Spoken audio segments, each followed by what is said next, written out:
Did anyone ask about red zone yet? Did we already do red zone? Yeah, I just talked about how situationally we got to improve. Do you, as a play caller in general, is it like, okay, we're in the red zone, here come our red zone plays, or how much do you try to do what you do, and how much do you change? Yeah, most of it has already been decided. So you go to your red zone package, which that week you've looked at the tendencies of the defense and the things that we do well, matchups, schematics, and things like that. And usually go to your red zone script from there. We break it up: high red zone, low red zone, and goal line, and you go from there. There's other things that maybe in the game that are hot that you're kind of going to, or maybe a receiver that's hot. But for the most part, those decisions are made on Wednesday or Thursday. Your numbers, just like, I think scoring from the 40 on in, you guys are really good in the country. And then scoring from the 20 and the 10 on in, you're not ranked as high. When you look at what you've done in the red zone so far, does it feel like, we've called some good plays and we just didn't execute some things that were there? Or did you feel like, oh man, I don't know, we want to try some different stuff? A little bit of both. Yeah, a little bit. We've had some drops, a couple well-designed plays that we didn't execute for one reason or another.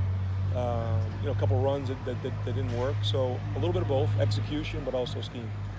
Ryan, when you guys are a couple more questions for Coach. Touch on this a little bit. When you're running out of the shotgun and you don't have the quarterback run threat, what's the challenge, I guess, formationally to align in a way that the defense just can't automatically go opposite the halfback or go to wherever the tight end is? And how have you guys tried to work through that, I guess, through this first couple of games?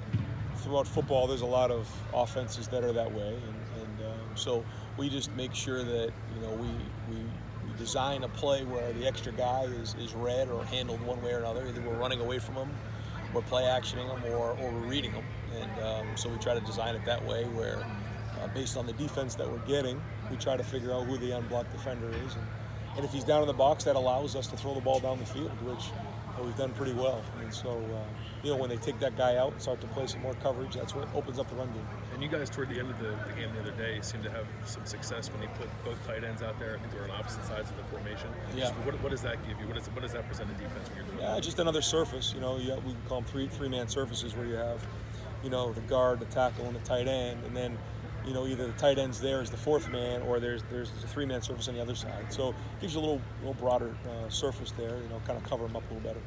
Ryan, maybe you were already asked this. Last what question. just jumps out at you as far as this Purdue defense is concerned? So I believe right now they're sitting on more picks than their touchdowns allowed.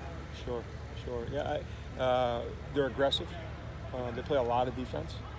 They come with a lot of pressure, and they try to create chaos. So at some point they're going to get through, and they're going to try to create chaos. And you can't ruin the game on maybe a play that didn't go well.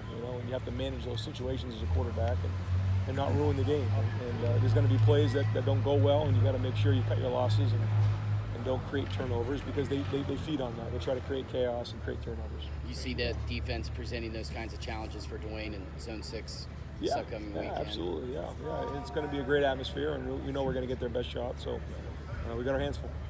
Ryan, this team in 2015 used JT as a red zone quarterback when Cardale was the starter. Is there any possibility that Tate in the red zone could help this team? Yeah, we'll look at all options for sure, and we'll game plan that tomorrow and figure out what gives us the best chance again this week. Really look at what they're doing down there and try to figure out personnel-wise what gives us the best chance. Is there any reason you guys used Tate in those series a couple games early and he hasn't played lately? Is it No. I mean, it was one of those things we planned to play him early, and if the situation presents itself again, we will another time. Great. Coach, thank you very Yeah, much. no problem.